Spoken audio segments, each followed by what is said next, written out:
Thank you for being here, all of you.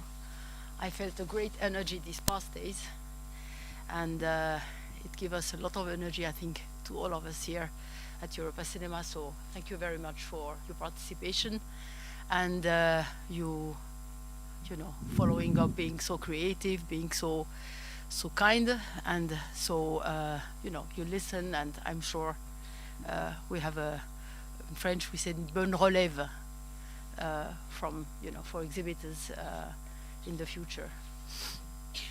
So I'm going to introduce you to the training bootcamp, which is a brand new initiative of Europa Cinema. We launched it actually in May this year, before the Cannes Film Festival. We announced it online. We did a Zoom session which was moderated by a friend, Michael Gobbins, and since then we had many applications. But before presenting, very quickly, because I know that we don't have much time for the presentation of the guidelines, and then we will have the presentation of the Collaborate to Innovate support scheme.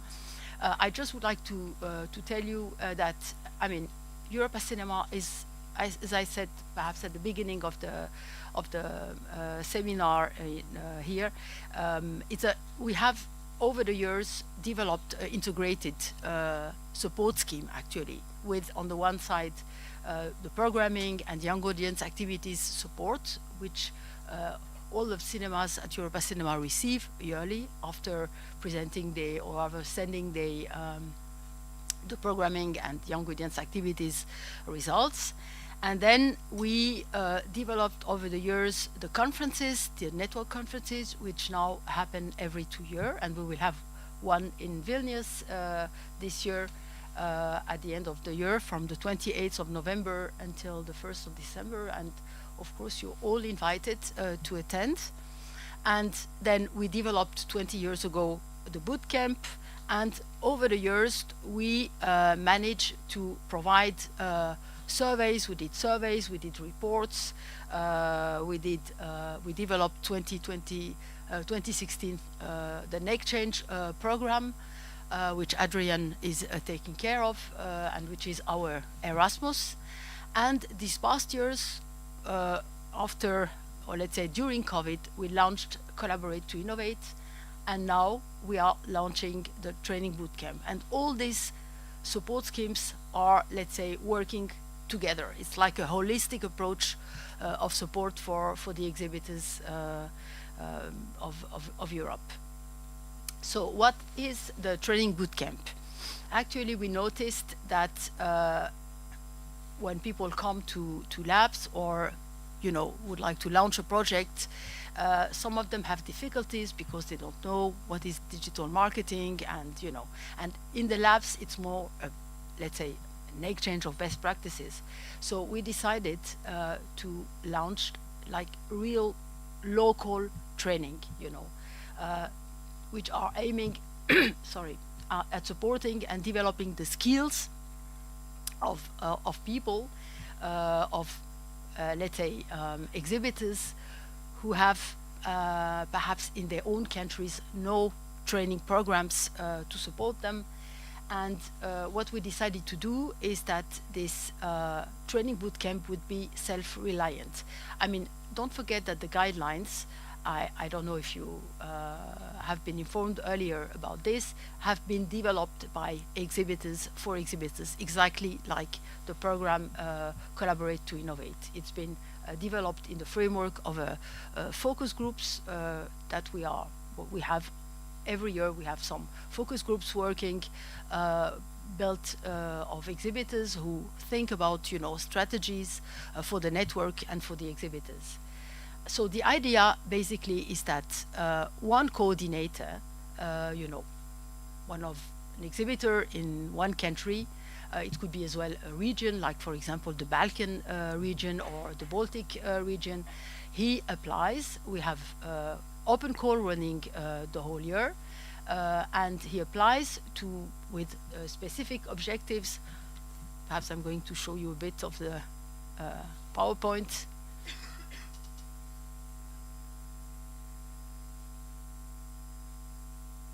so as I said, it's a rolling annual first come first served support scheme, and there is a coordinator who is applying to Europa Cinema, and there will be a priority, of course, for countries where with lower capacities of training provisions. And the idea is that this when the applications come and we discuss with the coordinator, we they decide about the date, and we agree about the amount which will be given for this training boot camp. And the idea is that the coordinator organize with the exhibitors in the country or in the region this training. We can help to provide an expert on specific subjects and topics, and a lot of cost will be covered. It will be almost free for the participants. What we don't pay is the transport to the training boot camp. And it can be as well, the training boot camp could be as well established, or let's say taking place in the framework of a festival or local or industry event in the country. And we will provide, of course, translation, because this could be for exhibitors of a specific country, and perhaps some of them don't speak English, so we have to have to make it easy to understand.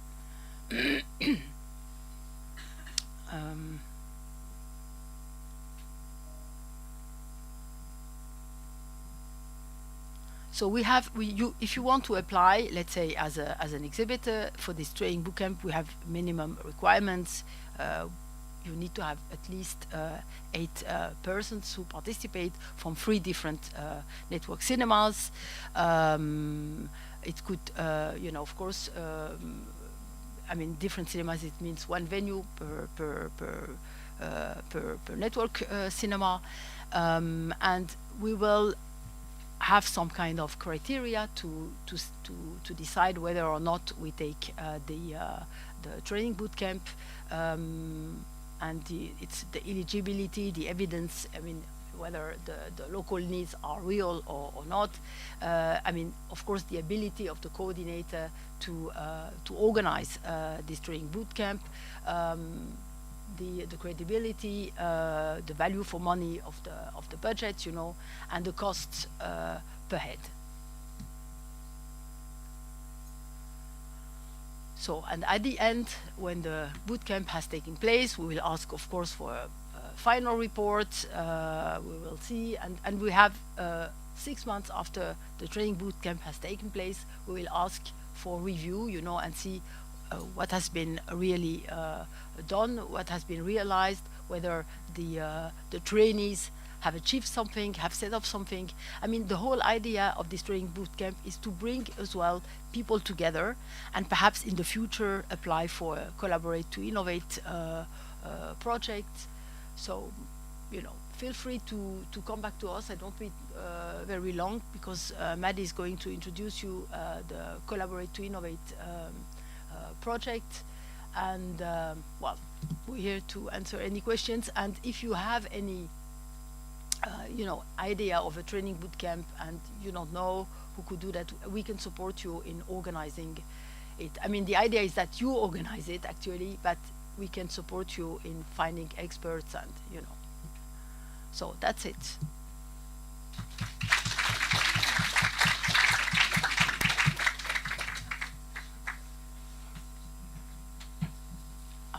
Some questions.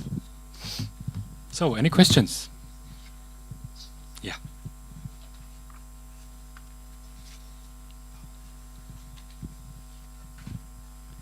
So, are we free to choose the subject we are teaching, or? Yes, Okay. you are free. I don't know what you think about Miranda, but of course you are free to decide which one. You have to apply. Yeah, of course. Yeah, to apply and say I don't know, in the Netherlands, we need training for branding. I mean, there are different topics that could cover, could be covered by the training boot camps. It could be, for example, digital marketing. This is something which is very much asked. You think know. what is needed Yeah, in it's your... what is needed, exactly, and many countries don't have, this approach set up in the cinemas, and then you can have the branding, you can have sustainable, environmental, how to make a cinema greener than it is, there is different topics, skills management, how to improve inclusion in your cinema. I mean, you have to explain, sorry, yeah, technical skills, so it could be different, Great, thank you. We had a request. I just give you an example of what could be supported, which for most of you perhaps would be astonishing, but we had a request in Romania to have a training boot camp for projectionists, because some of them have difficulties, with digital projectors. I mean, and it seems a very, let's say, normal skill that each projectionist or each cinema should have, but I mean, it's not like obvious, and we are going to do that. So, this is the kind of skills that could be supported, and don't be afraid to ask, because we can really see how we can help the best way. Could you please tell again which costs will be on the side of the exhibitor and which costs will take your Europa cinemas? I didn't want to go in the details, but I'm going to give it to you if you ask. I wanted some questions, So the costs that could be covered is the venue, I mean, if you hire a room or in a hotel, or I don't know, or even in their own venue, but you have to, of course, say how much it could be, and then the experts, for example, the fees for the experts who will do the training, support material, I mean, technical equipment, or I don't know, the translation booths, for example, if you need a translation, the streaming, if you want, for example, to do some streaming for people in your own country who can't attend the training boot camp, the accommodation, of course we will see. I mean, we are not going to support a 1 week training boot camp along the sea, so in a 5-star hotel. I would like to take some holidays, Anyway, so I mean, it has to be really explained why the length and why the duration of the boot camp and so on. So we take that into account. The subsistence, if you organize lunches or coffee breaks, like here, for example. The coordination and the staff costs. If the coordinator spent some time in organizing it, we will cover part of the cost. And the cost for hiring a facilitator, somebody who will moderate the training boot camp, because being an expert and giving, let's say, a lesson or making a presentation doesn't mean that you have to facilitate the boot camp. And as I said before, translation as well. So, and what we don't take into account is the transportation cost to and from an event for participants, any staff or other costs that are not directly linked to the event, and activities covered by other existing funding arrangements. And you will cover 100% of this cost which are allowed? Yes, exactly. Okay. But it has to be really explained, and we will see how much the training bootcamp cost per head, per participant. So that is it fair? Is it reasonable? And how much is the fair cost per head? Value for money. Yeah. yes, it depends per country. You know, there are countries where, let's say, 500 or 600, 700 is fair, you know, with the subsistence and everything, you know, because the costs are very low. And some other countries where you have 1,000, 1,200, 1,500, you know, depending of, let's say, the prices which are normal in the countries. Of course, we have to pay to be careful not to hire or to accommodate the people in a 5-star hotel. You know, I mean, this is the kind of things which people have to be Keep it really fair. careful. So Yeah, exactly. You know, I think it's a really good opportunity that you could use, because training is something which, and that's why we decided, you know, after the Collaborate to Innovate, and I would like to thank here the European Commission and Creative Europe for supporting us, because this is extra budget they gave us this year to launch it, and I think it's really for you, it will be very helpful, you know. Just think about something with your colleagues, and you know, you can come back to us and we can answer your questions. I mean, Adrian is already in contact with some projects, some training bootcamp applicants in Romania, for example. In Italy, I'm not sure yet. There is something underway, but we have something which will happen in Spain, in Hungary, we had some requests in the north, so you know. Sì. Hi. Could you? I'm here. Oh, okay. Sorry. Could you please help us also in searching the people who are interested in our training program somehow? You mean the expert? Yeah, but also the participants. You know, if it makes sense. Well, actually, the idea is that you know, you as a coordinator. I mean, that's why we decided to make it local. That you contact your colleagues. We can, of course, support you with the email address in, you know, but you know, in the same country to organize something. We have all the contacts, but we are not going to contact them. The idea is that you do it. It's a self-reliant program, you know, for you and for the others, and you have to set it up, you know. okay, just one. And what about the experts?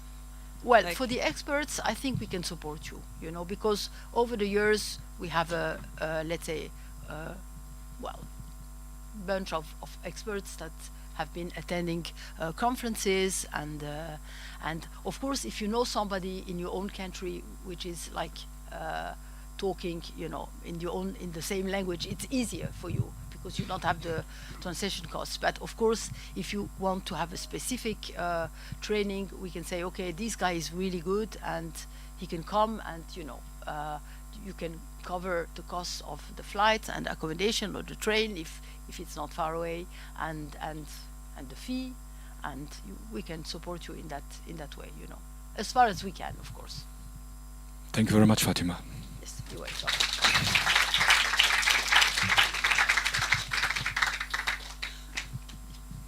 So we move seamless to the Collaborate presentation. Okay.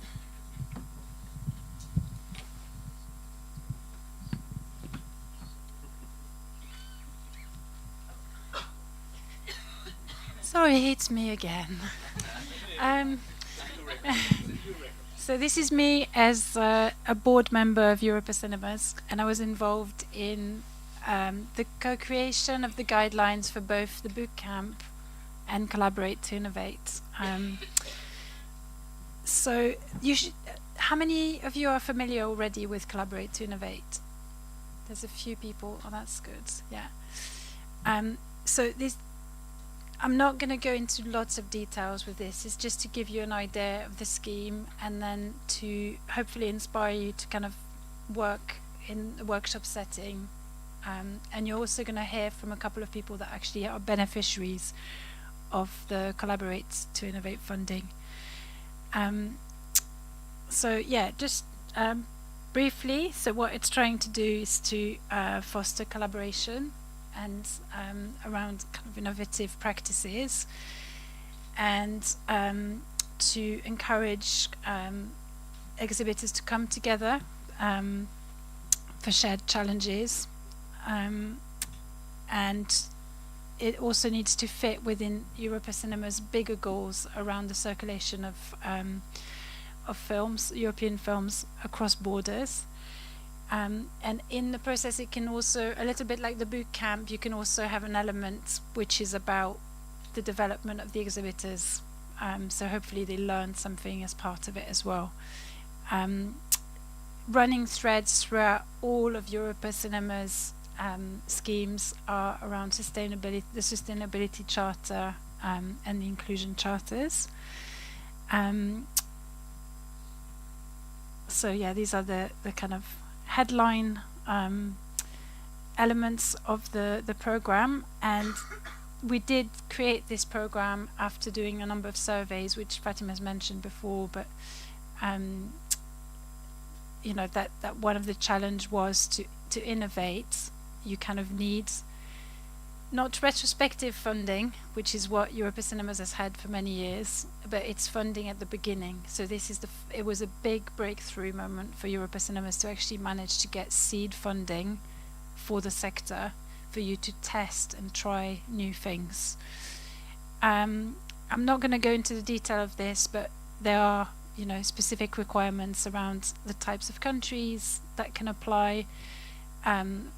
But like the boot camp, you can do an initiative which is just in one country. Because one of the things we learned from other European projects was that sometimes it put too much pressure on too many countries working together, and you could end up with projects that were just not functioning at all. But you have to bear in mind that it needs to have an impact on the circulation of films, of European films, across borders. So it could be a national initiative or a cross-national initiative. And the usual apply, you know, if countries that DOC countries will obviously be slightly prioritized over countries where there are more resources. I'm not going to go into this.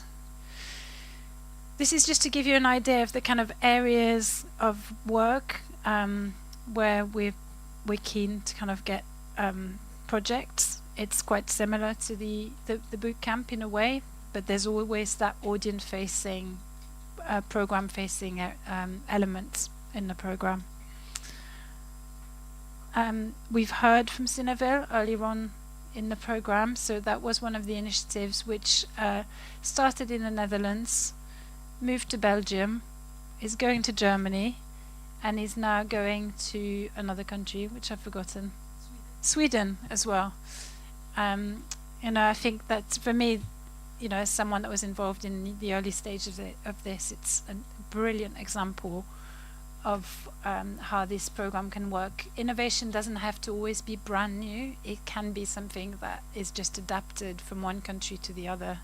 And obviously in each country it takes a slightly different model. Yeah, we talked when we were doing the guidelines, we had very long conversation about what is innovation, what does it mean, you know. Sometimes you just end up talking about technology, and that's not just the case. But yeah, the things we kind of settled on were either things that were significantly new, or things that were an extension of an existing kind of innovation, or things that were based on an existing practice but just transferred to a different environment.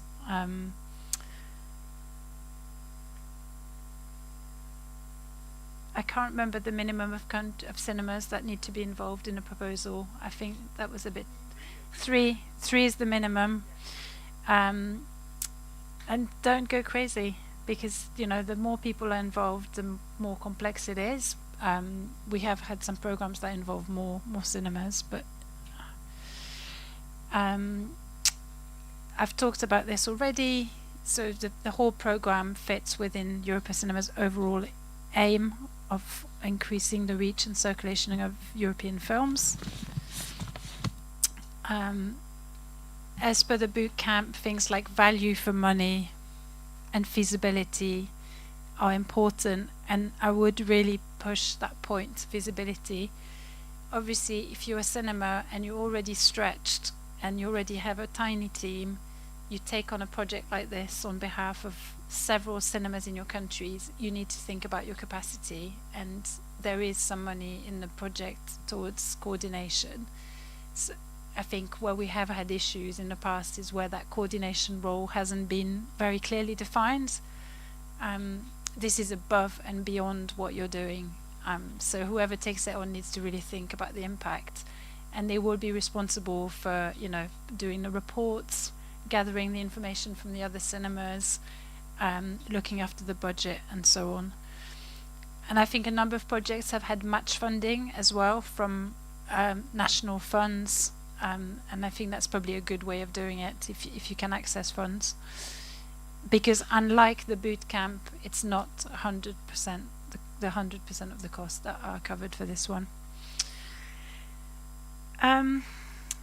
Inclusion, yeah, so I'm not going to go into a huge thing, but basically projects that are dealing with inclusion or sustainability, or might have an impact on society or the kind of your community are favoured.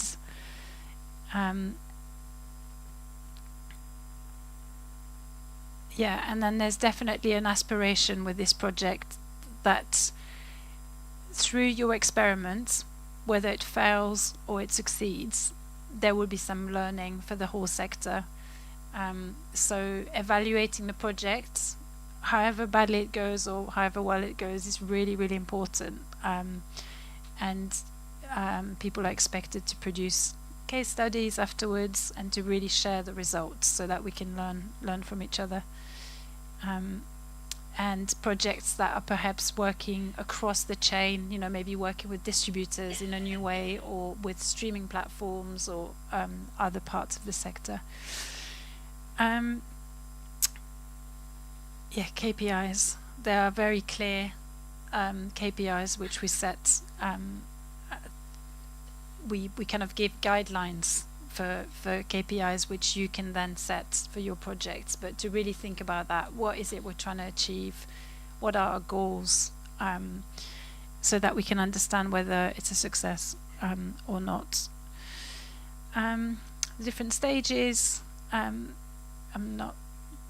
obviously the guidelines get published. There's usually going to be, so they're likely to be published around December time. Yeah, and then applications by February, I think. Yeah, and there's usually some kind of drop-in event that you can go to. I really recommend you go to it, where you can ask all the questions you want, but maybe have an idea in mind by that point. Then there's a kind of external assessment project. You get allocated the funding. At the end of the project, you need to produce a case study. And then you'll be asked to go to lots of events and talk about the results. Yeah, a little bit about the money. So it's not 100% for this one, which obviously as exhibitors we really wanted to push for 100%. But we also have to bear in mind what the European Commission are expecting for from these things. And also it's quite a big risk that we're taking. Okay, yeah. But that was definitely a big discussion when we were setting the guidelines. This you can see in the guidelines. It's very similar to the boot camp, but staff costs are a bit lower, which is something we might need to review in future, because it does take a lot of work for the person that coordinates. See? That was a nice little intervention. It's okay. Regulations, yeah, you need a coordinator.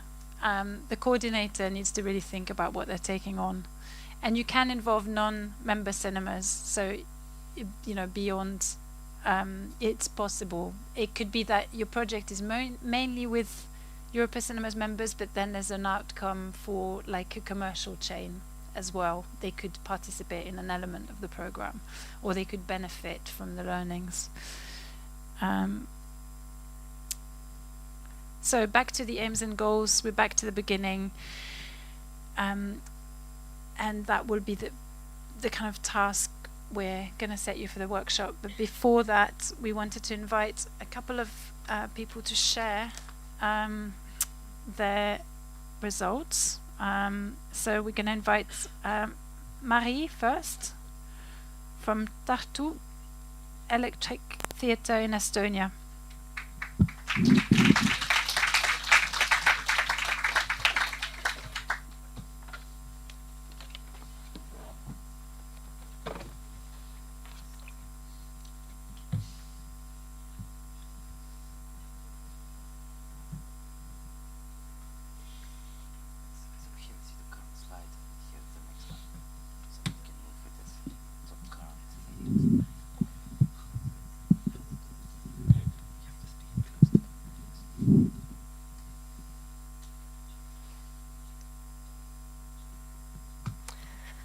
Hello.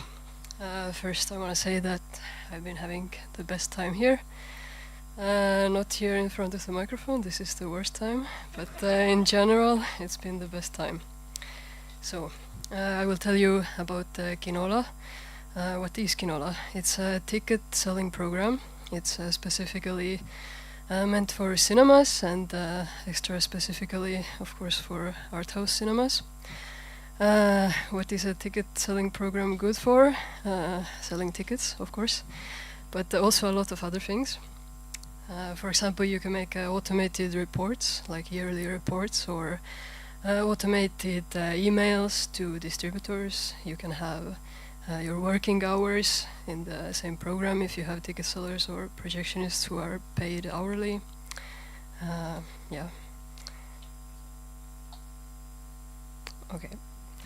A lot of statistics, of course. So, this is my former boss, Andres, the father of Kinola and also the father of Elektriteater, our cinema.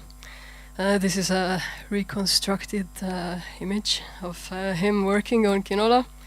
As you see, he looks very challenged. Already in the beginning of when our cinema was born, then quickly it became evident to him that there's no good solution for selling tickets. There were some ticket selling websites, but not meant for cinema specifically. And for example, one cinema that we work with now, the thing they were using before, when they had tickets that were costing €4, then the website that they used for every ticket they took €1.5, which is crazy. And since Andres had a background in IT, then he of course thought how amazing it would be to make his own program, and not only so that it would be super easy for our cinema to sell tickets, but also it would be like a good side business for small cinema if we would manage to grow it bigger and outside of our cinema. But of course, that's a really big project, and there was no money, as always, so it stayed on the ideal level for years.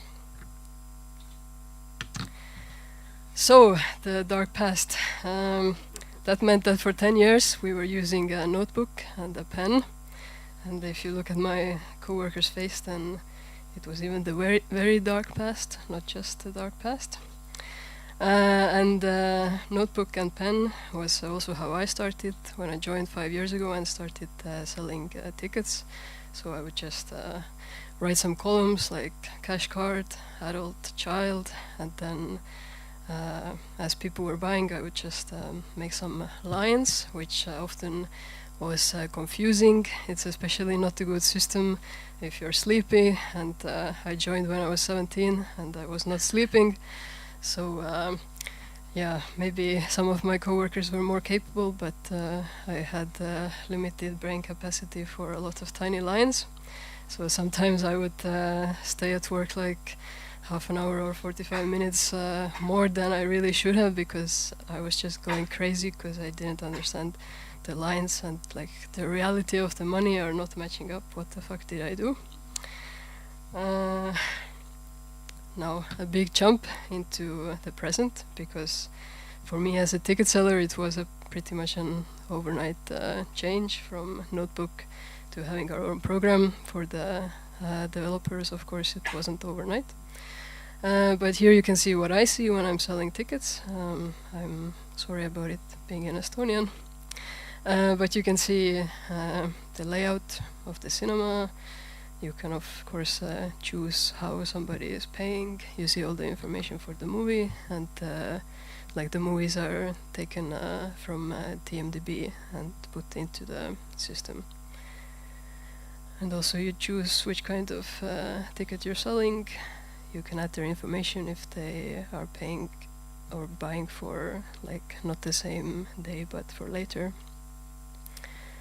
This is the like end of day report, which is filled automatically if you just fill in the beginning of the day how much cash you had, and you also can put in your working hours there.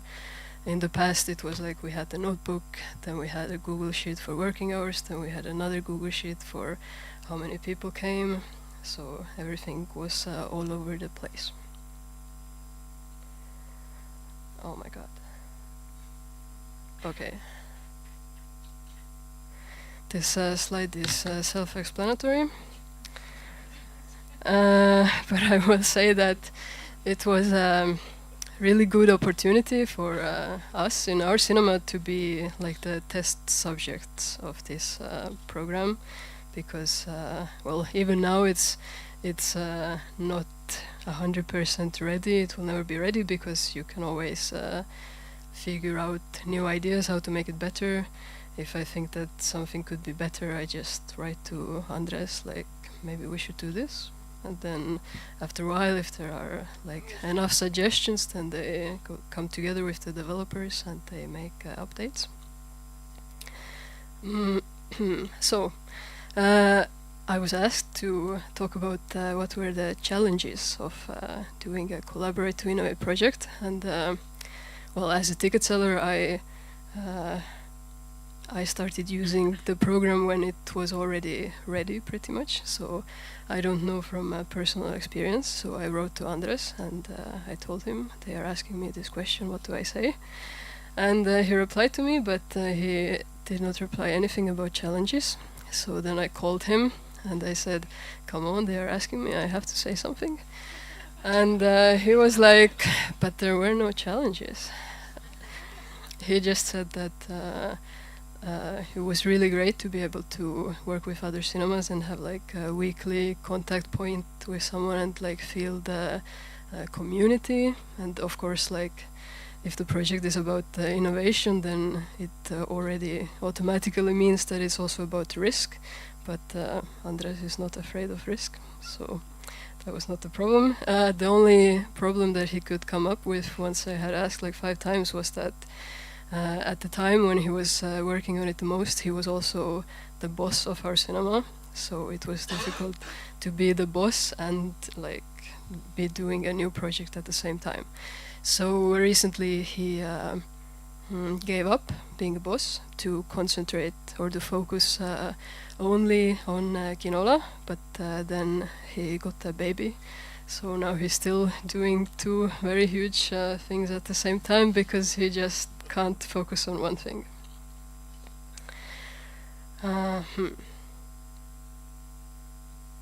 Okay, I'll also talk about some current problems.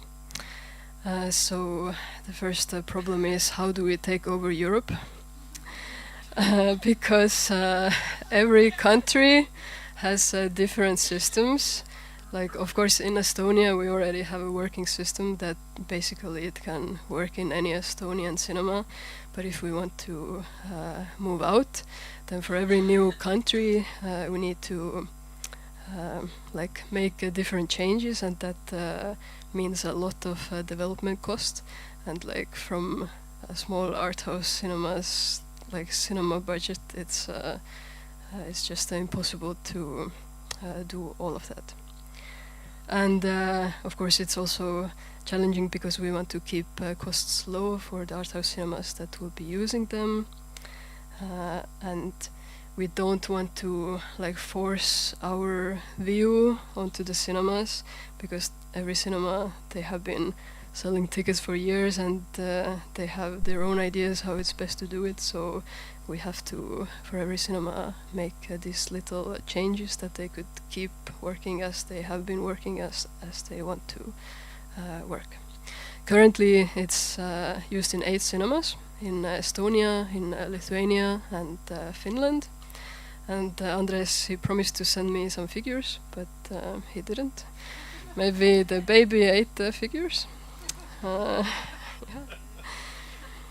And this is the bright future. Of course, for us, it's already the bright present, not the future. And as every picture before this, it was reconstructed, and the model was, acting for the picture. But this one is completely legit. This is her natural state, how she sells tickets. So, if you want this to be your bright future, then come talk to me later.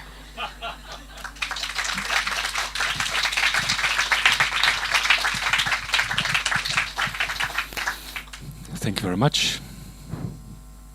Any questions?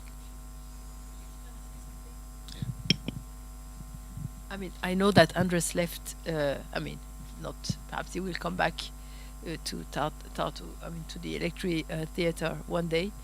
But he won last year the award of the best entrepreneur of the year because of this. Because I think it's a real breakthrough in the region. Cool. And I think you should win the award for the best storyteller. Thank you. Thank you. Thank you very much. So we have a bit. So we are the timekeeper here. So we have our last presentation. It is Aleksandra.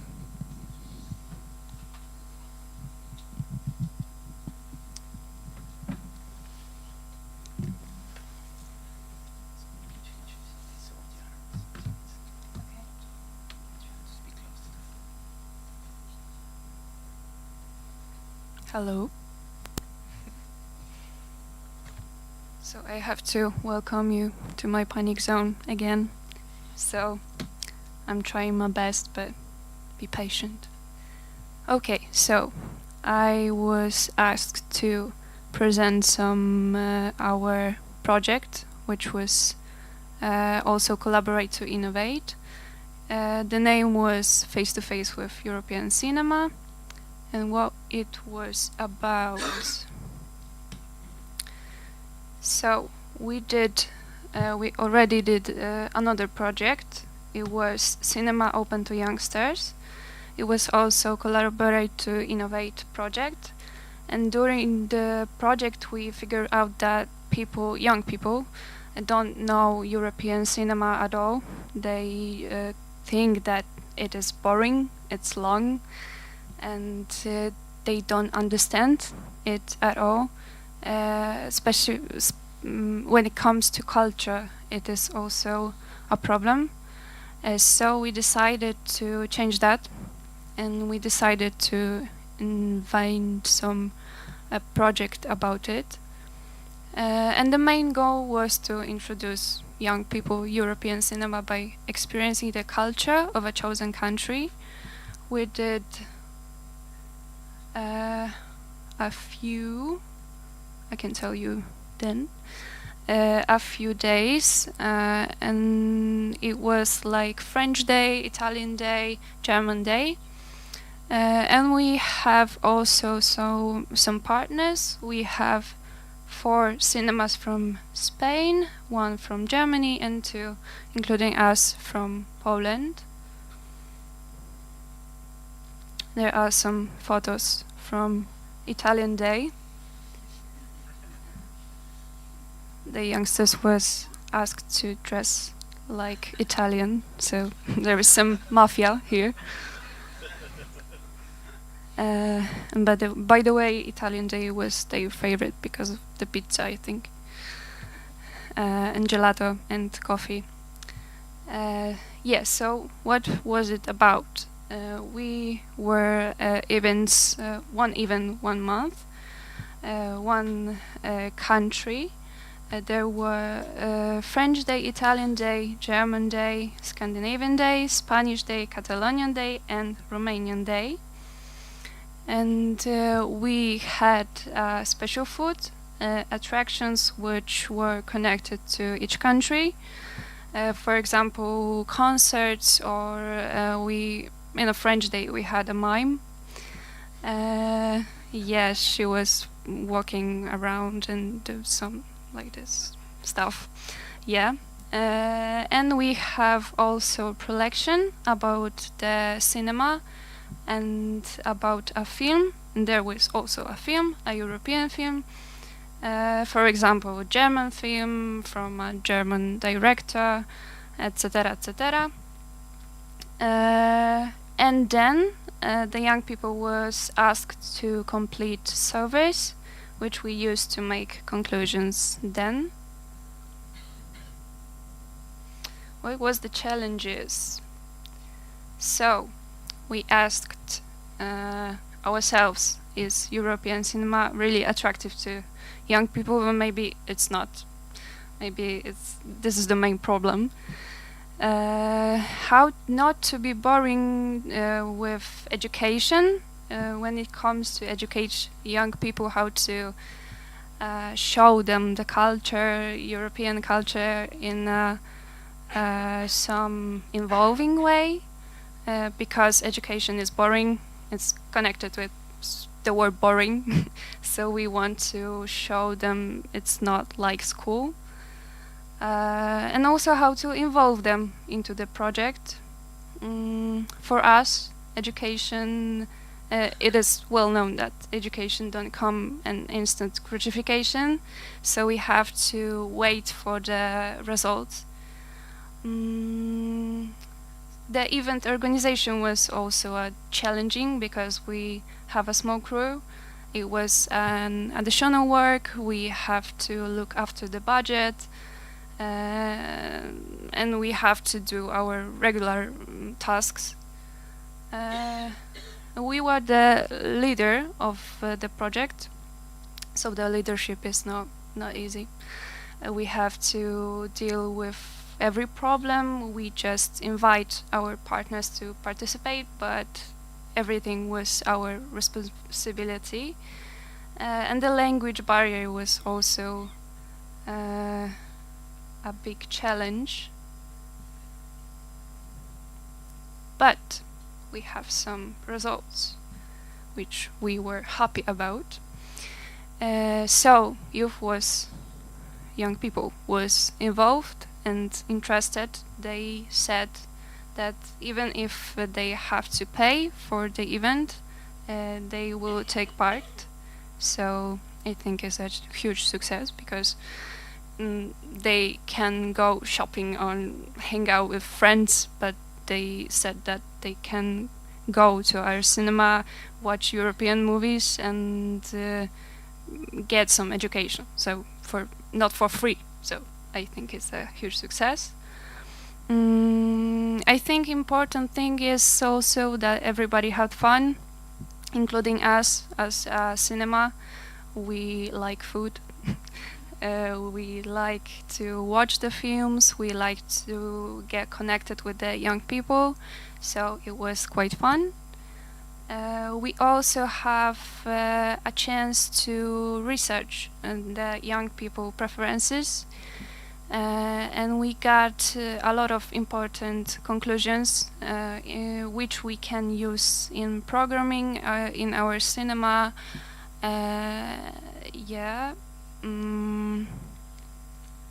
We believe that projects like that are needed because, for example, on Netflix, it is not natural for young people to choose European film. It's mostly, I don't want to generalize, but I have to. It's mostly something like Marvel or I don't know, some series. So they don't have the opportunity to know the cinema. When they are invited for projects like that, they have the chance to know. And after our project, they declared that they will reach for European movies in the future. So I think it's success. And partnership, it is challenging, but it's also it also have some good some pros.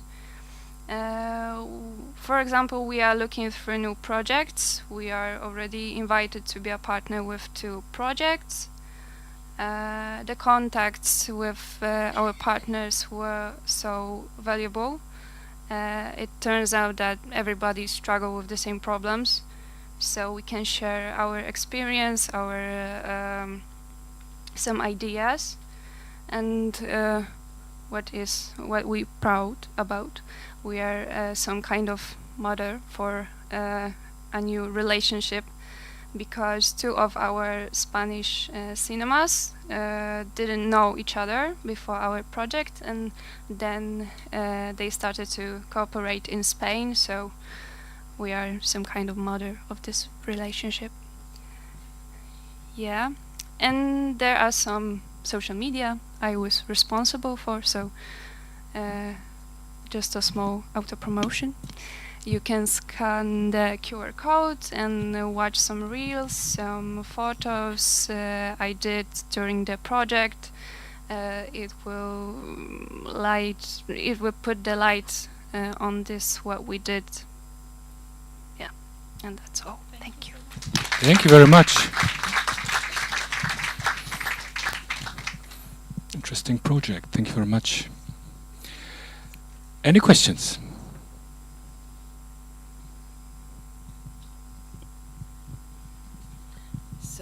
So as I understand, there was one screening in each of the cinemas, and then the program of the events, or how did it work? It was one film, 1 month on one film, one European film on 1 month, and everything.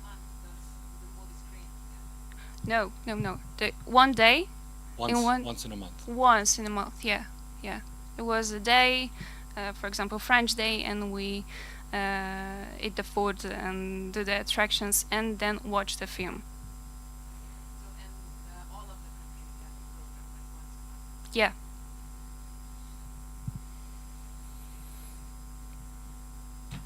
Perfect. Thank you very much. Thank you. It was the last presentation in this lab, I think. Huh? That was the last presentation in this lab. Okay. We can celebrate that. Yeah, so hopefully you've got some nice ideas of what is possible. And here we are, we're an international group, and you're spending some time together.